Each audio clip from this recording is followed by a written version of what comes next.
नमस्कार, वेधशाला में आपका स्वागत है। मैं हूं सुमित रावत और आज हम बात करेंगे 8th हाउस के बारे में। ये जो 8th हाउस होता है बहुत ही इंपॉर्टेंट हाउस होता है। इंपॉर्टेंट हाउस इस वजह से होता है क्योंकि जो भी आदमी पैदा होता है उसे एक ना एक दिन मरना होता है और ये हाउस आपकी डेथ के कारण को शो करता है।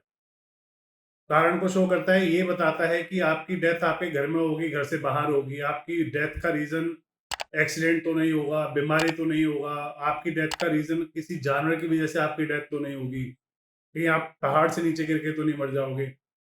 जितनी भी डेथ रिलेटेड समस्याएं हैं वो सारी की सारी 8th हाउस से देखी जाती है। अब 8th हाउस जो है आपका, ये चीज शो करता है कि मृत्यु के बाद का जो आपका सफर है वो कैसा होगा। तो ये हाउस कहीं ना कहीं दूसरे प्लेन्स को शो करता है। ये हाउस बहुत ज्यादा मिस्टीरियस हाउस होता है। इस हाउस के अंदर जितना ज्ञान होता है वो बहुत डेप्थ का ज्ञान होता है। अगर आप आचार्य ओशो रजनीश की हॉरोस्कोप देखोगे तो उसके अंदर 5 ग्रह जो है 8th हाउस में बैठे हुए हैं और उनका 8th हाउस से 8th हाउस के अंदर जुपिटर गुरु उच्च का है। तो जो नॉलेज ओशो आचार्य रजनीश के पास थी, जितनी डेप्थ में वो बात करते थे, वो सराहनीय थी।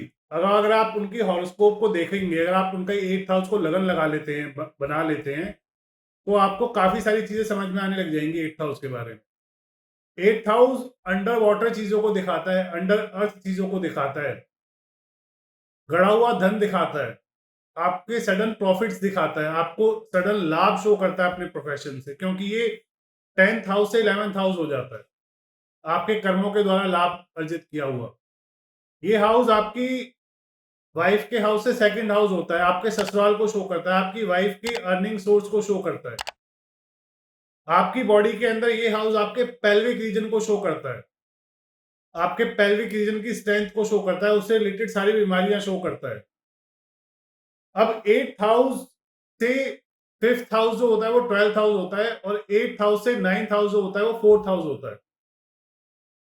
तो ये जो 8th हाउस है ये आपकी स्पिरिचुअलिटी के लिए बहुत इंपॉर्टेंट हाउस हो जाता है, क्योंकि जब आप अपने स्लीपिंग प्लेजर्स को, आप अपने खर्चों को, आप अपने लस्ट को और आप अपने वाहनों को, आप अपने घर को, आप अपने लग्जरियस थिंग को जब छोड़ते हैं, तभी आप आगे बढ़ पाते हैं।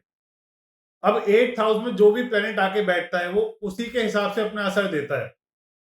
अब अगर 8th हाउस में सूर्य आके बैठ जाए तो आपको फीवर की दिक्कत हो सकती है, आपके फादर को कोई ना कोई हड्डियों से रिलेटेड या हार्ट से रिलेटेड समस्या हो सकती है। अब अगर यहाँ मंगल आके बैठ जाए तो आपका हो सकता है कि आपको एक्सीडेंट में आपकी मृत्यु हो जाए या मारपीट में मृत्यु हो जाए आपकी। ऐसे ही यहाँ अगर मून बैठा हो तो पानी में डूब के मृत्यु हो सकती है। अब इसी तरीके से हर राशि भी यहाँ पे अलग अलग फल देती है। राशि से ये पता लगता है कि द्विपद राशि है, चतुष्पद राशि है, कोई जानवर तो नहीं मारेगा आपको या आपकी हत्या कोई इंसान तो नहीं करेगा, मेल करेगा फीमेल करेगा, किसकी वजह से होगी, कहाँ होगी, ये भी आपकी राशियां इंडिकेशन देती है। अब इस हाउस से ये भी देखा जाता है कि आपको आपके परिवार का धन मिलेगा या नहीं मिलेगा, आपको वसीयत मिलेगी नहीं मिलेगी, क्योंकि again this is 5th house from 4th house. तो जब आप इस तरीके से कुंडली को देखना शुरू करते हैं कि एक हाउस से दूसरा घर कितनी दूरी पर है, कौन से हाउस पे आता है, या आप जिस भी हाउस के बारे में उसका फल देखना चाहते हैं उस हाउस को आप लगन बना लीजिए और फिर देखिए कि किस तरीके से फल निकल के आता है। तब आपकी बेटर अंडरस्टैंडिंग होगी उस हाउस के बारे में। ये बहुत मिस्टीरियस हाउस होता है। इस हाउस से सारे रिसर्चर्स देखे जाते हैं, जितने भी लोग जो अंडर वाटर रिसर्च करते हैं या जो हैकर्स होते हैं, जो स्पाइज होते हैं, ये भी 8th हाउस से देखे जाते हैं। अब 8th हाउस से सारी ऑकल्ट साइंस भी देखी जाती है, तंत्र मंत्र भी देखा जाता है। ये जो हाउस होता है ज्यादातर सैडनेस के साथ रिलेटेड है। सैडनेस के साथ इसलिए रिलेटेड होता है क्योंकि ये डेथ को शो करता है। बट जितने भी संत और ज्ञानी लोग हैं वो डेथ को बहुत अलग नजरिए से देखते हैं। इस हाउस से ये भी देखा जाता है कि आप विदेश जाओगे नहीं जाओगे। अब विदेश जाने के दो तरीके होते हैं आज के टाइम पे, या तो आप एयर से जाते हो या आप वाटर वेज के थ्रू जाते हो। तो अगर आप एयरवेज के थ्रू जा रहे हैं तो आप 3 7 10 देखोगे, अगर आपने वाटरवेज के थ्रू जाना है तो 4 8 12 देखोगे। ये हाउस वास्तु शास्त्र के अकॉर्डिंग जो है आपका नेशनल कौन साउथ वेस्ट एरिया को शो करता है। और साउथ वेस्ट एरिया जो है इसको राहु रूल करता है और इस 8th हाउस का जो कारक ग्रह माना गया है वो शनि माना गया है। शनि आपकी लाइफ की लॉन्जिटिविटी का कारक होता है। तो जब भी इस भाव के फल को देखें आप जरूर शनि को जरूर कंसीडर करना होता है, लगन को और शनि को जरूर देखना होता है। इस हाउस का जो स्वामी है जिस हाउस में जाके बैठता है वो उस हाउस के अंदर अपना इफेक्ट देता है इन सब चीजों से रिलेशन में, उस हाउस में जाके बाधा क्रिएट करता है।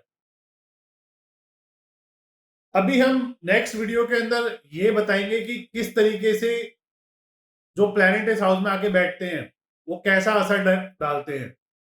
ये तो थी एक introductory video about 8th house. इसमें डिटेल में चर्चा करेंगे हम आने वाली सीरीज के अंदर। तब तक के लिए आपसे विदा लेते हैं। नमस्कार।